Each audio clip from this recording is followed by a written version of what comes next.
All right, I'm super excited about this interview, and I know all of you will be super excited as well. But I'm actually talking to Jenny Sersen.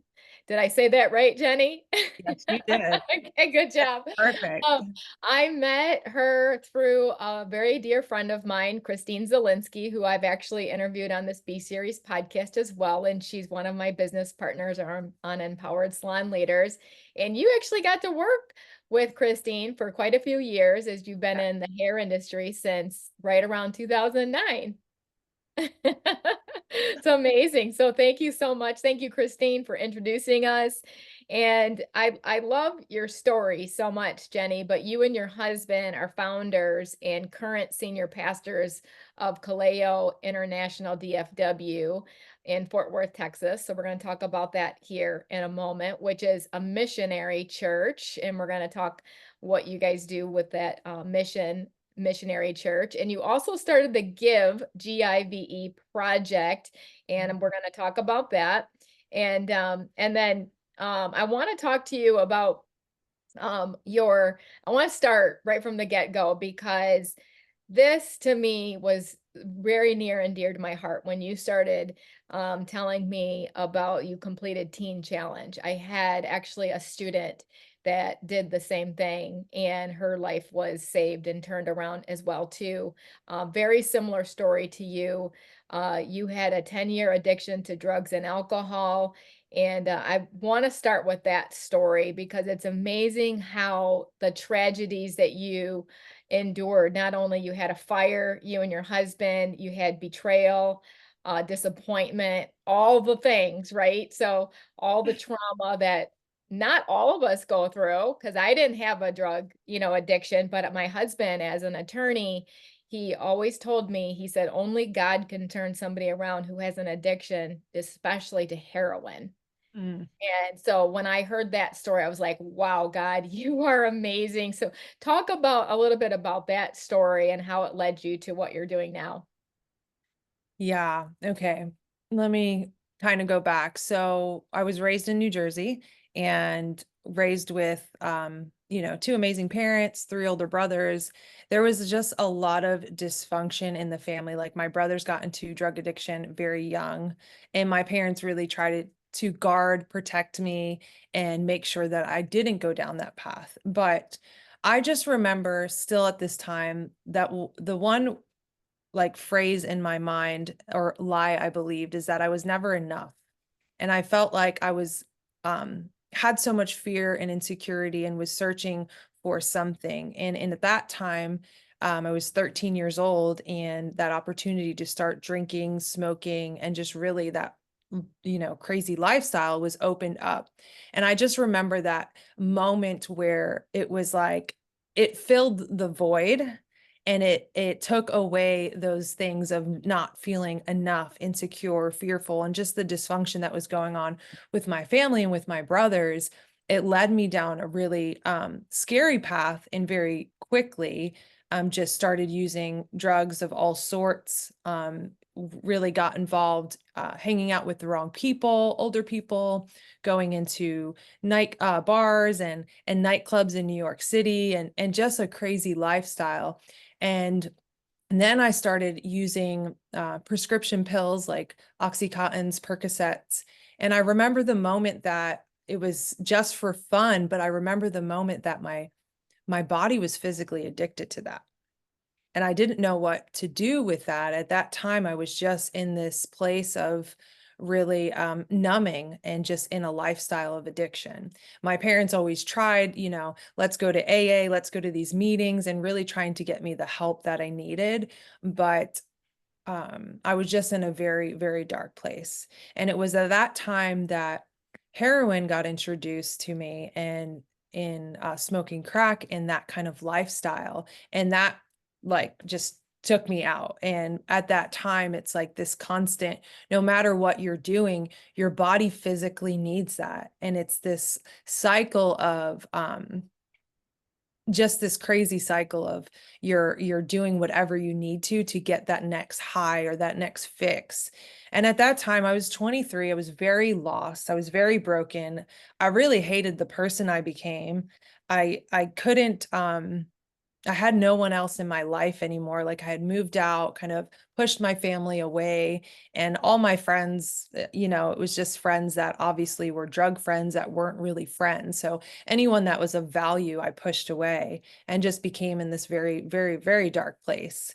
I was 23 and I had went to my cousin's funeral who died from she was doing drugs. I didn't know her well, but she was doing drugs and she died from MRSA, an infection in her body. And when I went to that funeral, I was using at that funeral. And for the first time, I remember actually feeling, because at this point, I just didn't feel anything. I was very numb to life. But I remember the feeling of being scared of dying. I was seeing people dying left and right from heroin addictions and overdoses. And I had this like wake up call where I did not want to die and I didn't know what to do.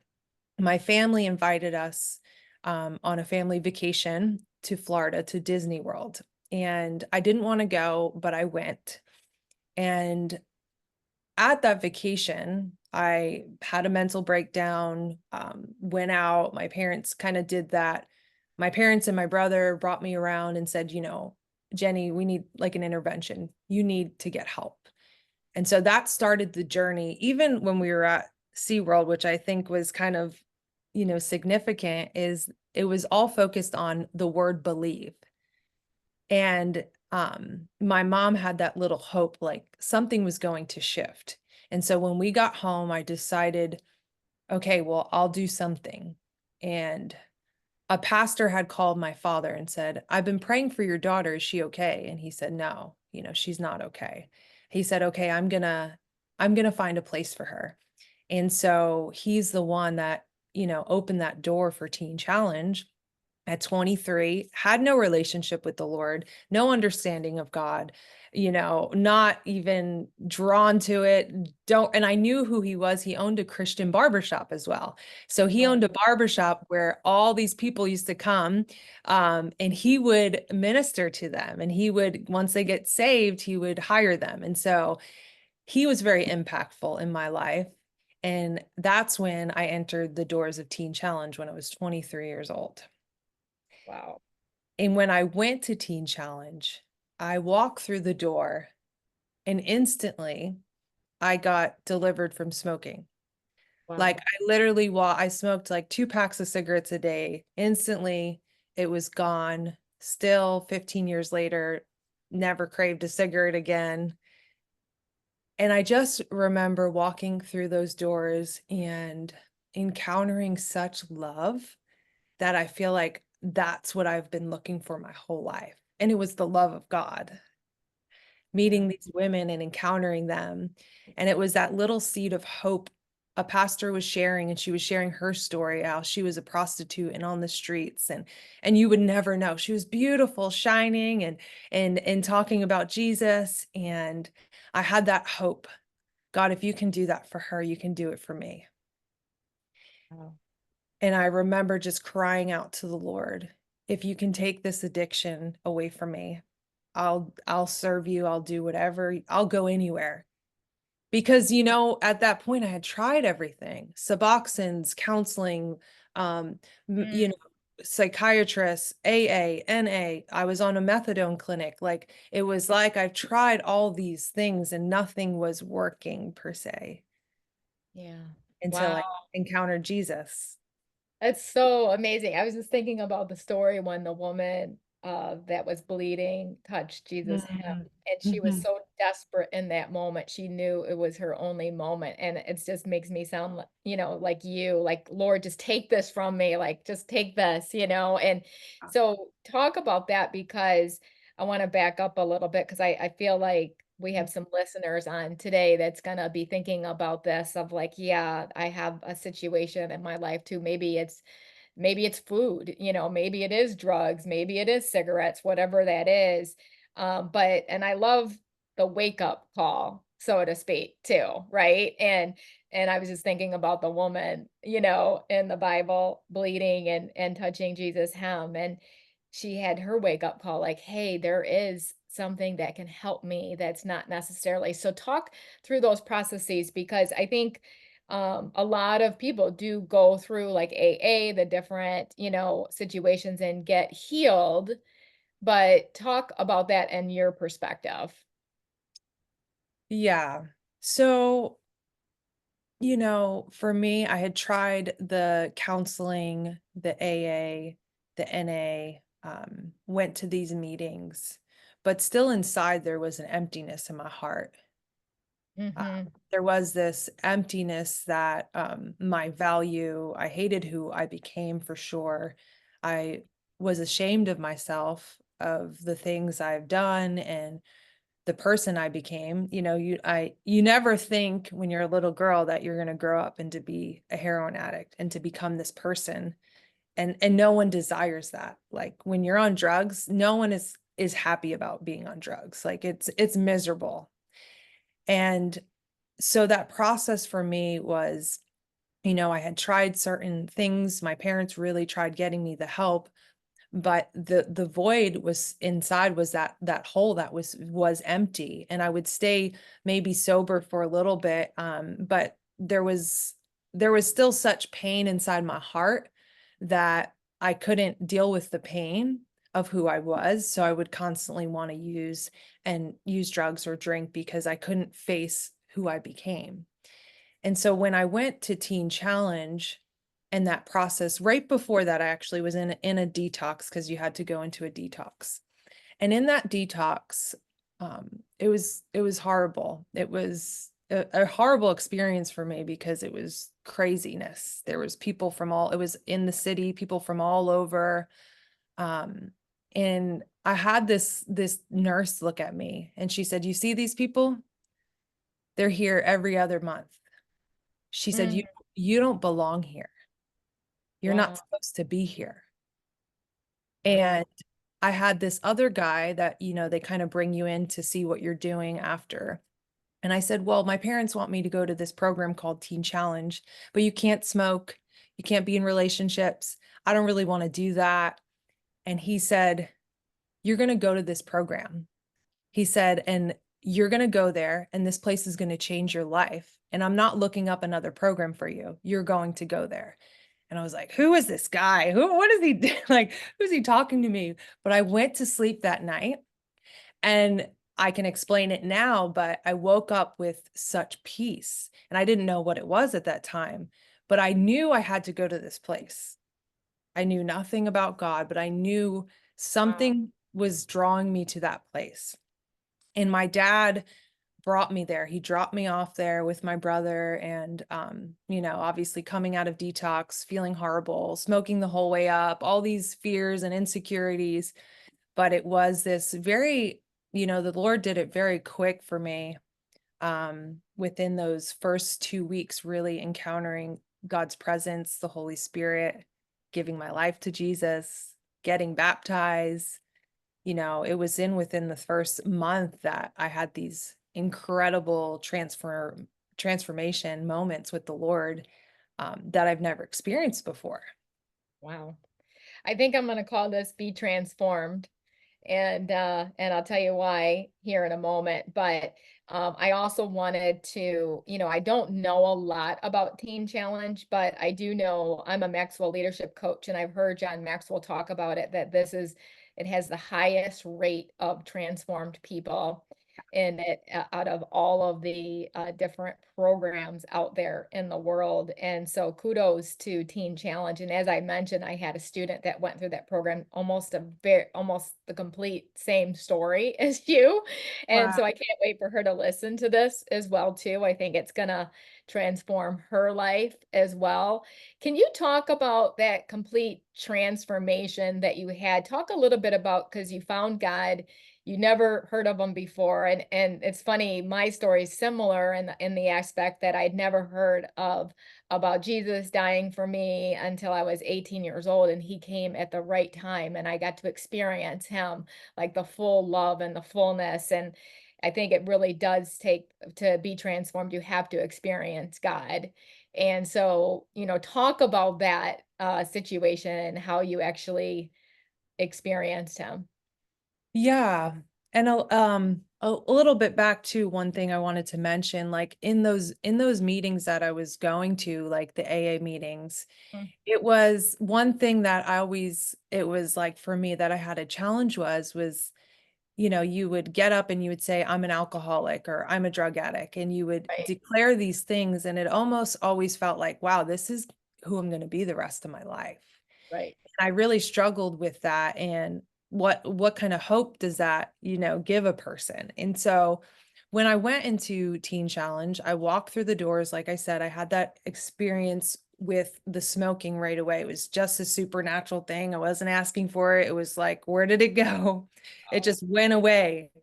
Um, and then through the program, so it was 2 weeks into the program, they had taken us on, it was at a Bible school. It was called the Zion Experience, Zion Bible College. I don't know if it's still around, but it was in Massachusetts.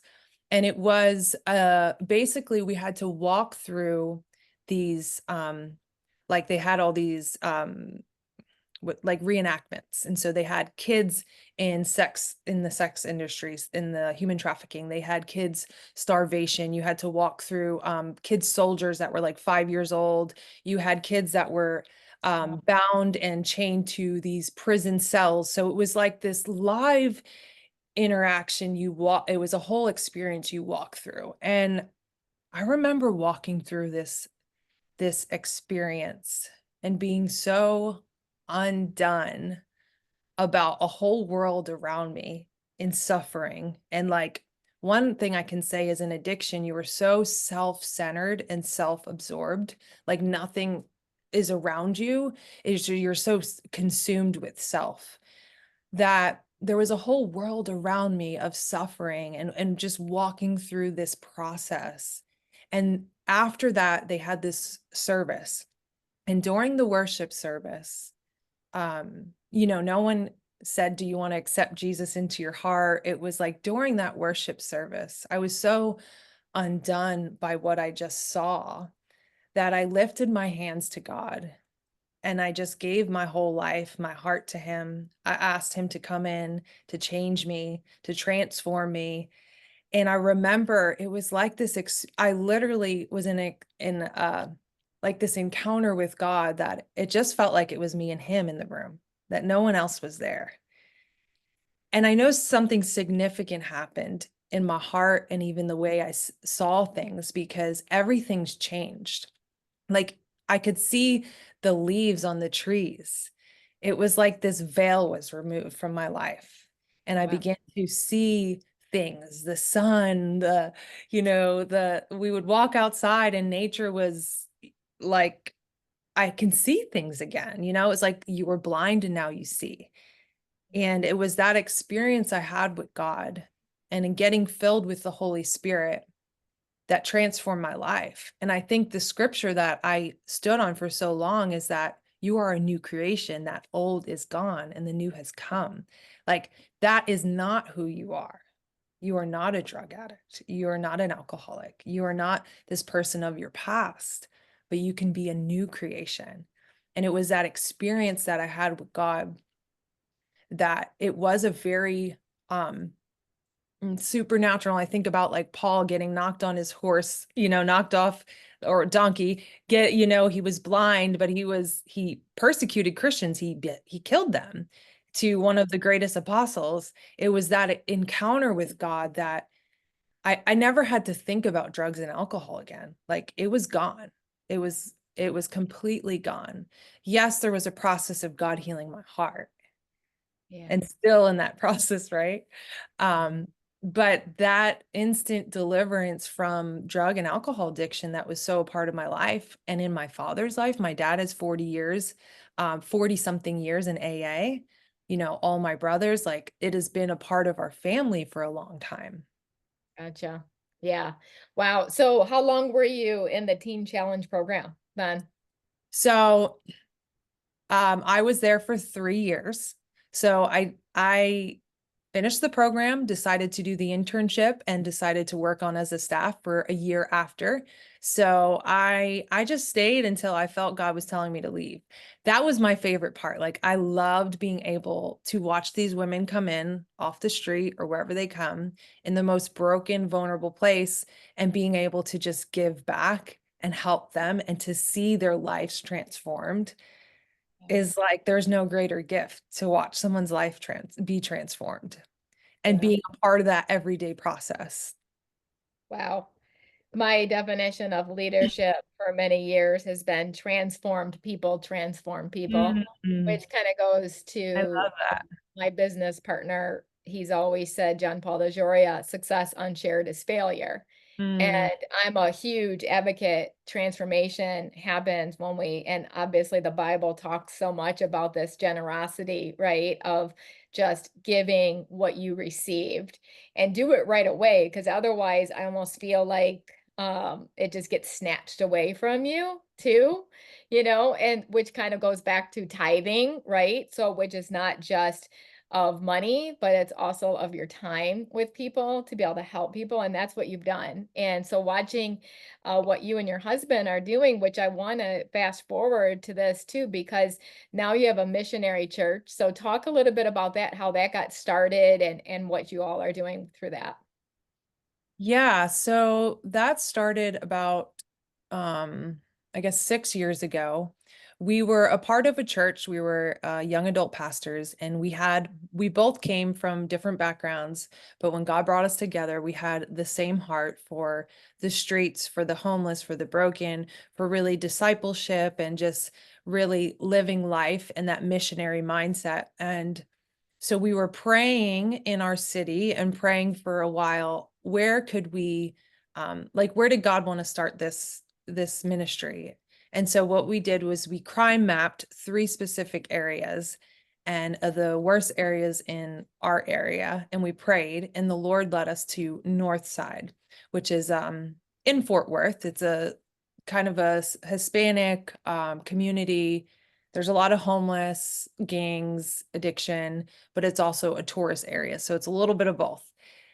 But in that process, we really felt like we wanted to partner, be under a covering with someone. We didn't know who that was. And so we took time to pray and kind of reach out and connect. And it was like, nope, we connected with the Dream Center. No, we don't want to just pay for something. We want to actually have covering and do life with people. And so we went on a missionary trip to Mexico and Reynosa. That's where God connected us with Kaleo International, which is an international church planning movement as missionaries. So they are in Reynosa, Mexico, and we have churches all through Mexico, Africa, the Middle East, Spain, all through the US now, and it's just continuing to grow. And so we went there on a missions trip thinking we were just gonna, partner with them. And during that time there, we were there for 1 week. God was really speaking to both of us that this is who we're supposed to be under and join with. And so from that, we went to their church planning school, their mission school. And then from there, we planted the church here in Fort Worth. So Wow. that has been such a journey. We did 2 years in the park where we met outside for 2.5 years, and we just had church and we went door to door and handed out groceries every Sunday to all sorts of people. And we had the community plus the homeless would just show up every Sunday. We always ate a meal together and we always had church outside. Then God led us into a building for 2.5 years. And that was an amazing experience where we were able to actually take men off the street and have them live there. And that was we learned a lot. Our big hearts, we learned a lot. It was very challenging. It wasn't easy. We had emergency storm shelters where we housed about 40 homeless. Every storm, God really opened that door, during when we had that fire. Yeah, Uh, talk about that fire because that's wild how this all got started. Yeah, it is really wild. So we were on just a weekend getaway. Having some time together, me and my husband, and we were coming home and we had a phone call. Your house is burning down. And immediately My husband sometimes he's more he knows how to handle things like this. He Yeah. said he He's said praise calmer. yeah, he's calmer. He said, "Praise God, our new house must be coming." And I'm like, "Our new," Wow. and I'm like, "No, our house," freaking out. But we go home and our neighbor's house is completely burnt down. And at this time we lived in an older mobile home.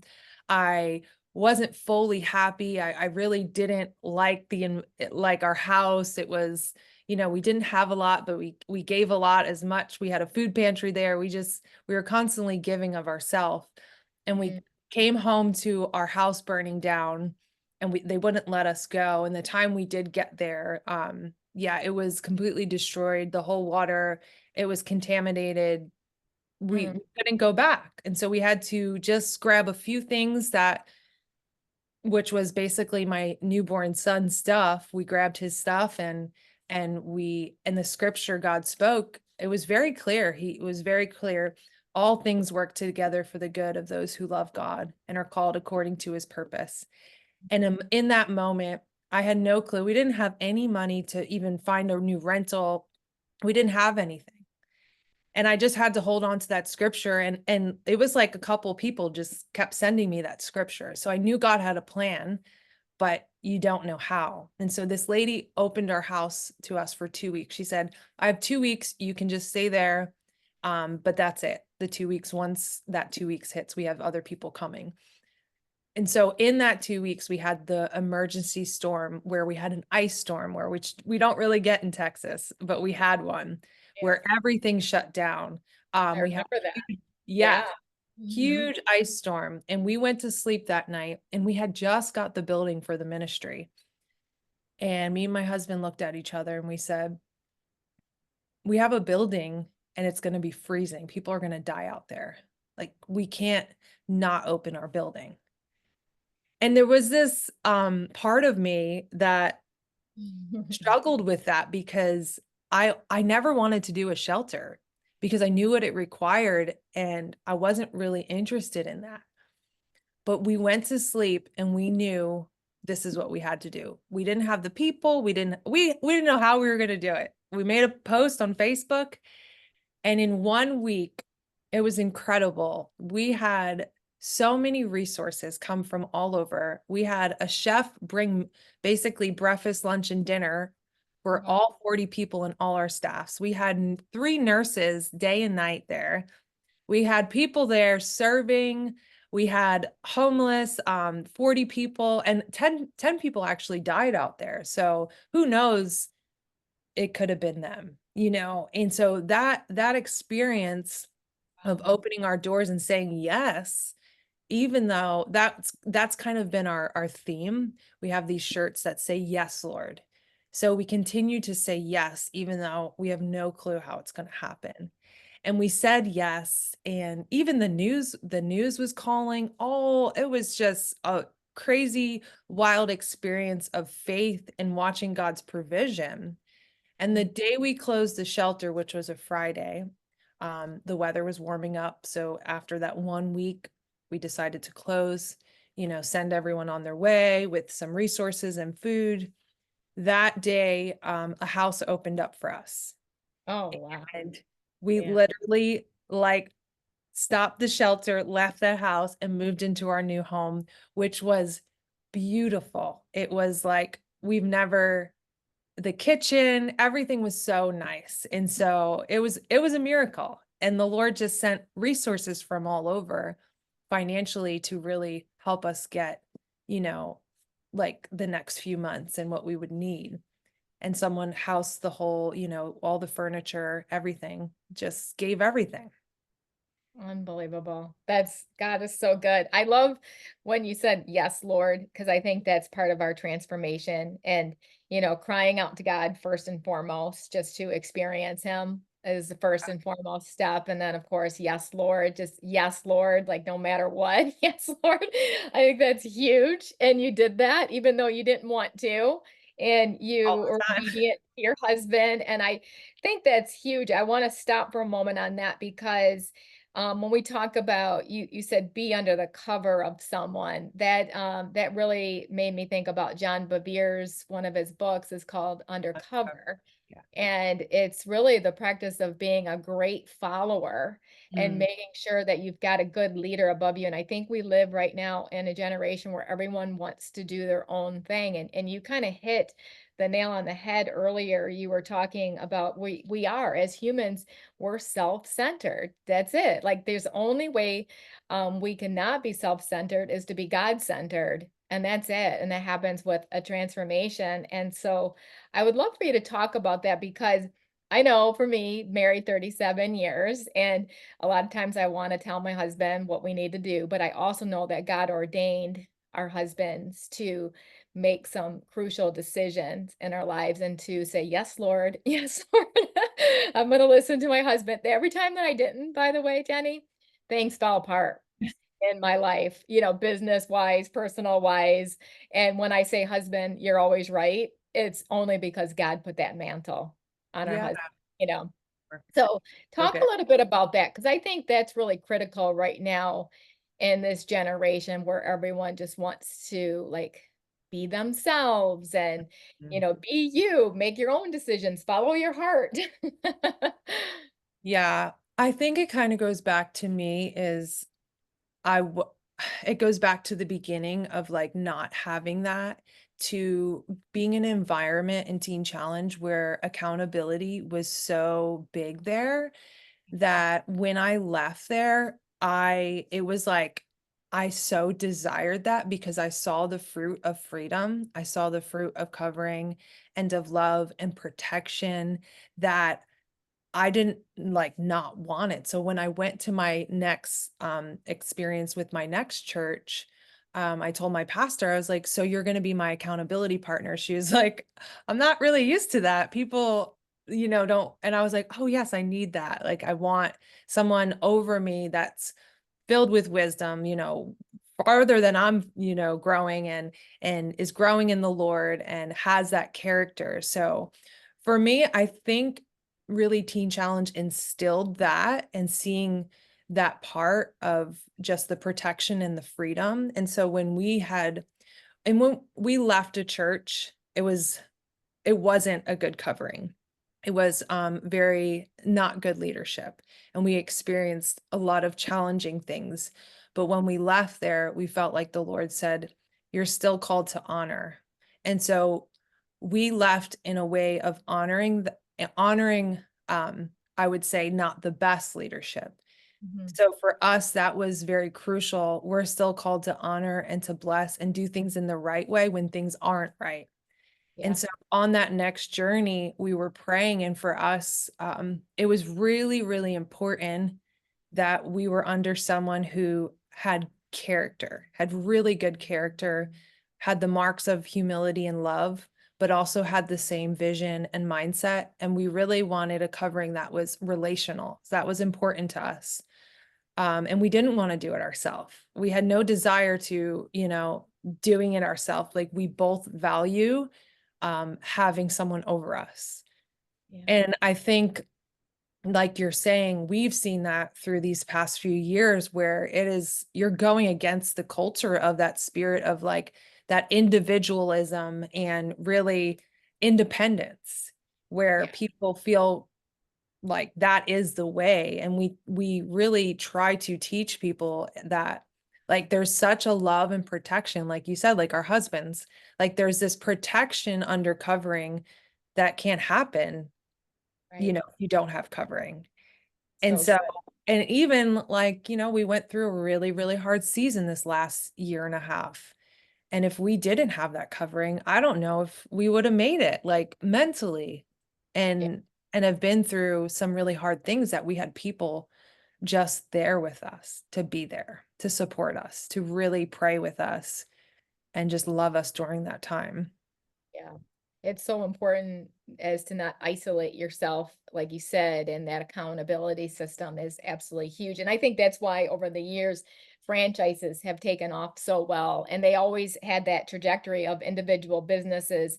The trajectory would go down, but franchises would go up. Yeah. right? And so, but I think it's because of that undercover piece, Jenny. And I think that's so huge. And it's amazing what you're talking about, because that's exactly what John Bevere said in his book. And Mm. even if he had a bad leader, he still honored them and blessed them because God put them in that position. It's like David with Saul. He Yeah. still honored him and he was like, I'm not going to kill him, even though he's threatening my life, right?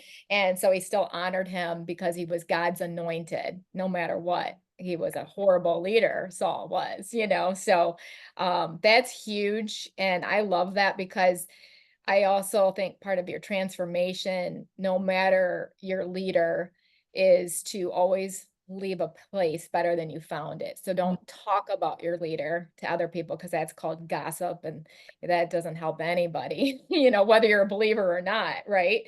And so, but also, what can you do about it? What's a solution that you could help lead your leader and honor your leader? So I think that's absolutely huge. I want to switch gears here because you with your project that you're doing with your mission project, you also have behind you some packages there. So your give Yeah. project packages. So it says give stands for go impart value to everyone.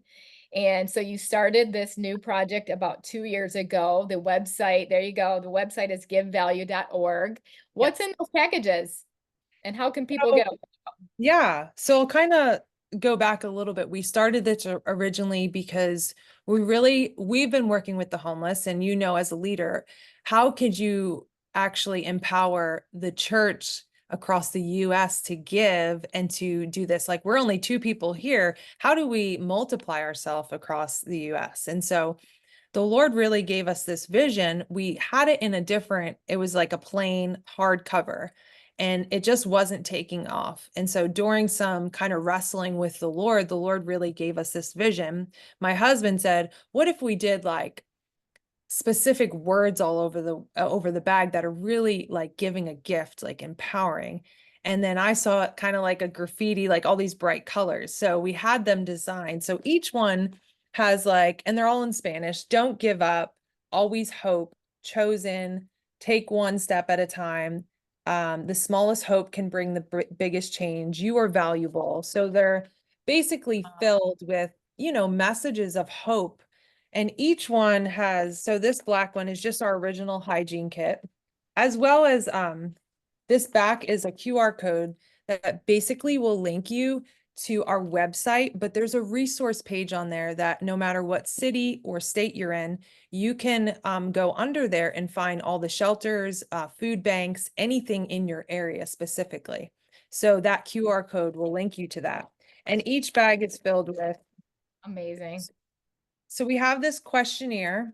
So this is specifically for if you're being trafficked. So it's basically discovery questions. Is your partner jealous, controlling, or violent? Are you fully dependent on them for your basic needs? So some, questions to really discover those who are being trafficked. And it has the phone number for the 1-800. And they're both in bilingual as well. So Oh. Spanish and English. So that's really to bring awareness to human trafficking, and those really out there, and the most vulnerable are the homeless. So those are being trafficked Mm, regularly. And wow. then we have the miracle poem, and that is basically the gospel in poem form in Spanish and English. So those are the two like things you can read in there. And then they're just your basic hygiene kit. So this one has soap, shampoo, conditioner, toothpaste, brush, toothbrush, and some towelettes. So these, you put them in water and they turn into like a washcloth. So a few of those in there as well. So those are your basic hygienes. And then your winter one is going to have your Mylar blanket and your hot hands. So specifically the emergency blankets that you can actually make into a tent or, wrap yourself in. They're like the storm emergency blankets. Wow. That'd be good for us in Michigan, for sure. Yes. Yes. So the For winter ones are great. So yeah, so this was something that was put on our heart. We really wanted to make it easy to give to the homeless and also have the resources that actually the gift, bring the giver, and then the gift to someone giving it as well. So it's this twofold of bringing awareness to homelessness and human trafficking, giving a gift, and then also empowering the church or anyone, really empowering anyone that it's easy to give. That's incredible because I could see, like, especially if I'm downtown Detroit or in a big city where there's a lot of homeless people, like, what a great opportunity. Because I'm always feel so compelled to give money, when I walk by. Half the time I don't have cash, It's like, "Hey, do you take a credit card?" But you can hand them a hygiene kit, and it offers so much more resources. Can you talk a little bit about the resources too? So let's say I'm in Tampa and I hand this kit to a homeless person, let's say, what kind of resources would that QR code take them to? Yeah, so if you look on the website, it's going to have like a local resource page where basically it's we're building. So our goal is to continue to partner with organizations, ministries that we can actually put on our website throughout the US. And so we're constantly building that, even like rehab shelters, but you can actually just put in your area code, your zip code, and your zip code will pull up shelters, food banks, organizations. So it'll pull it up right on the website. So no matter where you're at, you can just link that QR code to your phone. And we've worked with the homeless for a long time, and most of them do have smartphones. So Yeah, I've noticed that myself. I was like, well, how do they afford that? How do they get those, by the way? Because how would they even pay their fee? yeah, well, a lot of them some of them get assistance, so they get Okay. Right. money on the first of every month. So they pay those specific little things. And usually Mhm. the first and the third is where that money's there and then it's gone the rest. Yeah. Yeah. Gotcha. Okay. That makes sense. So just the the paycheck to paycheck, assistance to assistance on Yeah. that makes sense. Because I was thinking about that. I was like, what if they don't have a phone to be able to take a picture of it, right? We take that for granted, of course. And so this is absolutely incredible. Tell me a little bit more as we start to come towards the end, which I hate that we're coming to the end, of course, but I want to talk about trafficked victims. I want to talk a little bit more about that because I've had a lot of nonprofits on this B Series podcast that have trafficked nonprofits as well too. So I'd like to hear more from you on that. But before we do that, I think something I want to talk about too, because I love your heart so much for the homeless. And the Lord literally woke me up in the middle of the night at the beginning of this year and says to me, I want you to help the homeless. And in my heart, I was just like, yes, Lord. Okay, whatever I can do. And he said, hey, there's this nonprofit because our Paul Mitchell schools have always helped the homeless people for many, many years. In fact, we used to do something in Detroit, Michigan every year, and we would literally get gallons of water and wash their head with gallon because we didn't have running water. So we would meet with them in this fenced yard. It was overseen by some guards, to kind of help out, in that process too. But this all stopped after COVID. And so I was like literally restarting our school cultures and trying to tell our students, many of our schools, like, hey, this is such an incredible way to give back. And plus, you're going to learn how to do some haircuts too, because a lot of times you don't get a lot of haircuts, right? Especially short haircuts and especially men kind of situation. And so it's a win-win situation for everybody, right? And so the Lord showed me, he's like, remember that St. Matthew's house that you used to support many years ago? Just give them a call and see how you can help. So I did that. I said, yes, Lord. So I got them a call and they were so excited. It was almost like you were saying, all the people coming, at you to help you.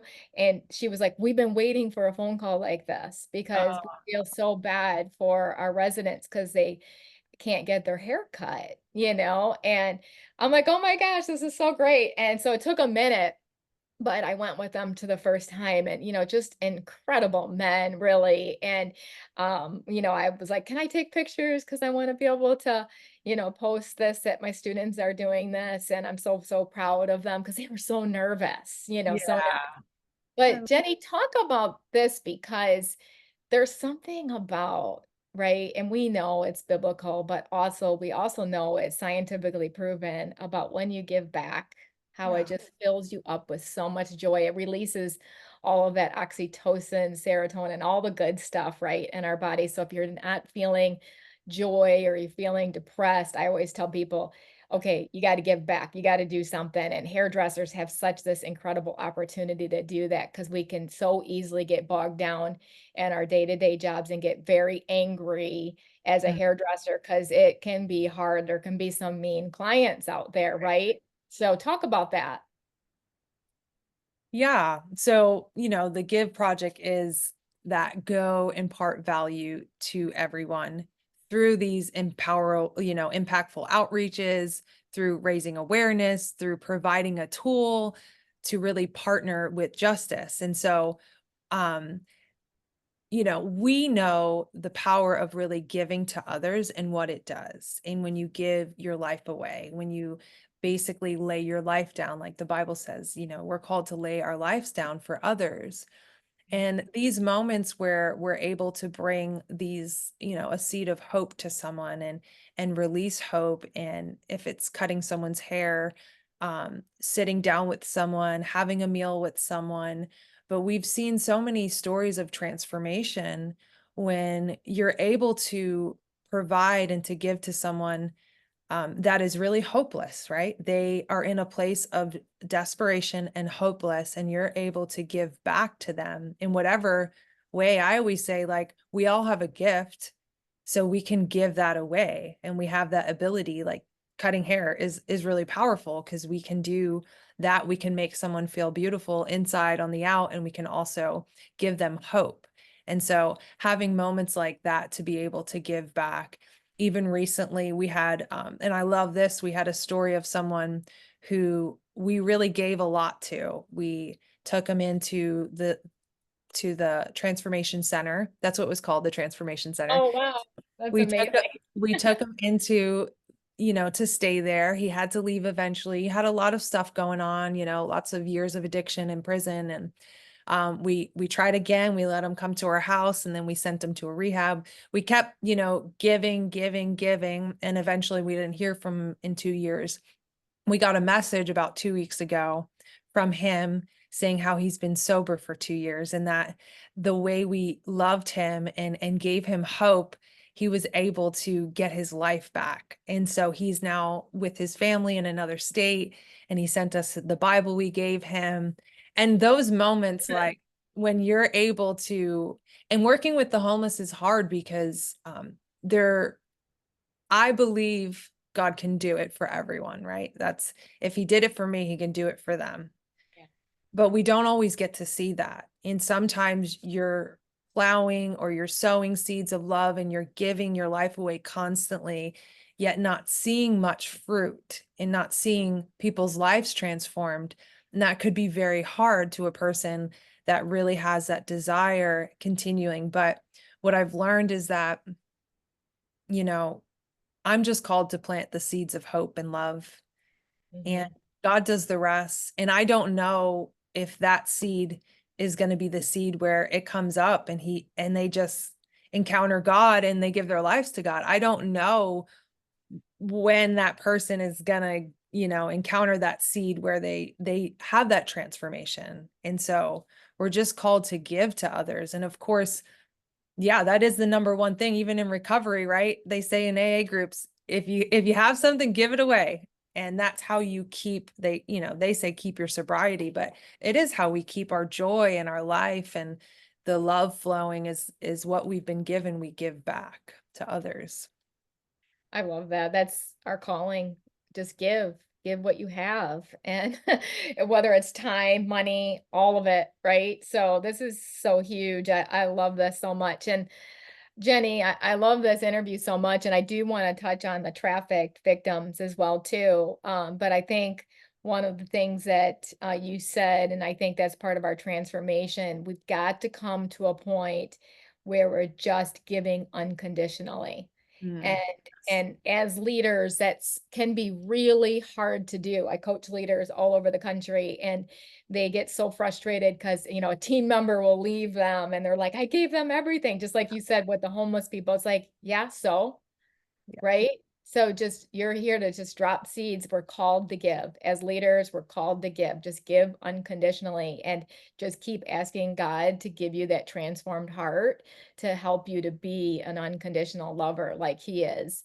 And it is hard. Trust me, it is because I'll fall back into my old human selfish motives, to so watching my motives and asking God to give me pure motives that are righteous like him and on a daily basis, right? So, Um, trafficked victims, want to talk about that. How have you been able to help trafficked victims? Because I think you said something earlier before this interview that a lot of people in the United States are still oblivious to this. And you mentioned it that a lot of homeless people are trafficked, and I didn't even think of that, to be honest with you.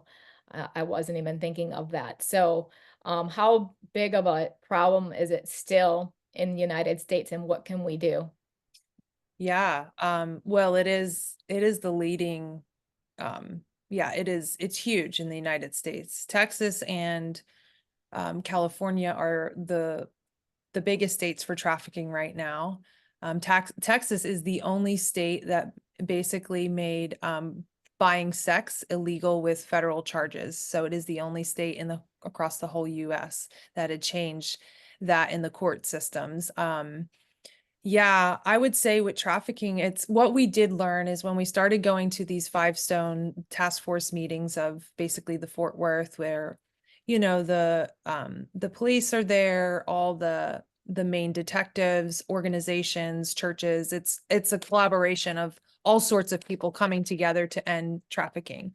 What I didn't realize, it was so much bigger than what I thought it was. When we think of trafficking, we kind of think of someone like being taken, or, they're taken from their situation, but trafficking starts with pornography, and then it and goes with prostitution and younger kids online. So there's realms of trafficking that is all over throughout our United States and globally, really. But for us, I think bringing awareness is huge because people don't know what it looks like and signs of that. And so like manipulation and control, and when people are in those kind of relationships, and even in households. So you have low income communities where, they don't have money, so they actually start selling their kids for sex. And so there's a lots of, you think about trafficking, think about anyone that's vulnerable. So those who are vulnerable are more susceptible for trafficking. So homelessness is huge. And how we really discovered that is we were working on the streets, and we used to go out Friday nights, and we would just go out on the streets at night, and basically our model to kind of evangelism is, what's your story? And that's how we would talk to people. We would ask them their story, we would just sit with them, and then we would wait and see what the Lord wanted to do. But we realized that so many people on the street were being trafficked, and they were in these conditions where they were homeless, where they were mentally ill, where they didn't have the resources. So if they can get money or be owned by a pimp or whatever it looks like, that was really prevalent in the homelessness. And so that's was a big thing where we wanted to partner homelessness and human trafficking, because we felt like this is something that's really not put together. Like you see stuff for homeless, or you see stuff for anti-trafficking, but you never really partnered together. And so that's why, and we're right now, me and Ryan are working on a certification to basically be certified for human trafficking. So being able to really educate people in that realm, and churches and organizations. Because if we have awareness, we can see signs when we're out there, right? And if we can see signs, then we can bring in more tips. And so that's the thing is, you have police and different organizations that are really trying to stop this. So when we're aware and we can see these signs, we can actually put those tips into the detectives, into the task force, where they're working day and night to really end trafficking. And so when also when you maybe find one person, it's connected to a whole ring of something going on. So it's like when you find a trafficking, maybe someone that's being trafficked, it's like it just goes and goes and goes. And it's like, it's connected.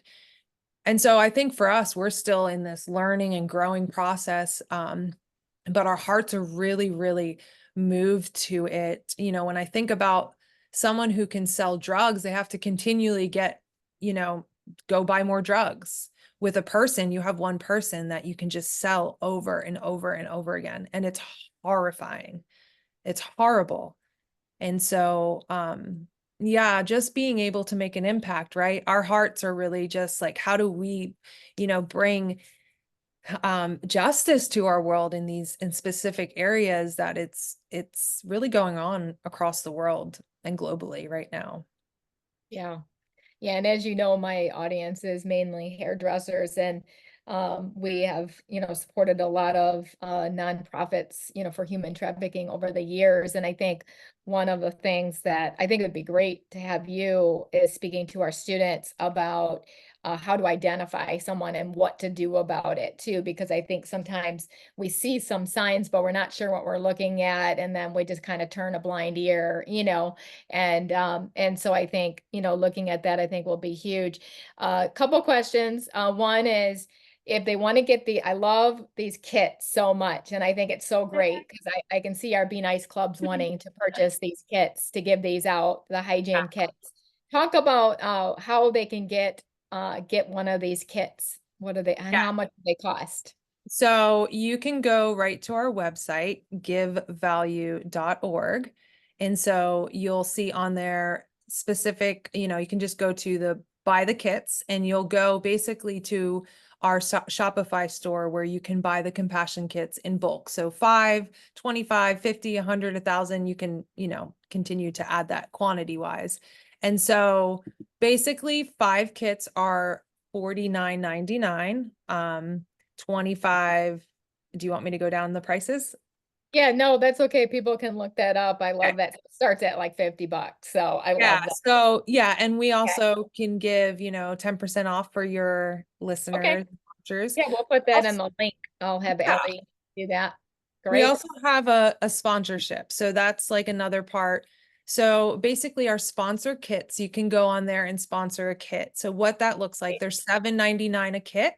And so we have events, like we have an event coming up soon in August where we have an opportunity to share our story in a maximum security prison. And so we're looking to get 3 to 500, we're 300 the least, basically 500 the most of compassion kits sponsored. And so we're able to go and bless these men that are in prison that really we would think these are essentials, but they don't get it. If they don't have money, if they don't have family sending, they don't get the essentials. So that is a way to to help the Give Project as well. You can sponsor kits and then we either give them away personally or we donate them to specific organizations as well. Amazing. I love that. So what are some last words that you want to give to elicit transformation, be transformed? Mm. Thank you again for being on. Yeah, thank you so much for this opportunity. Amazing. It's such a blessing to be able to share. I think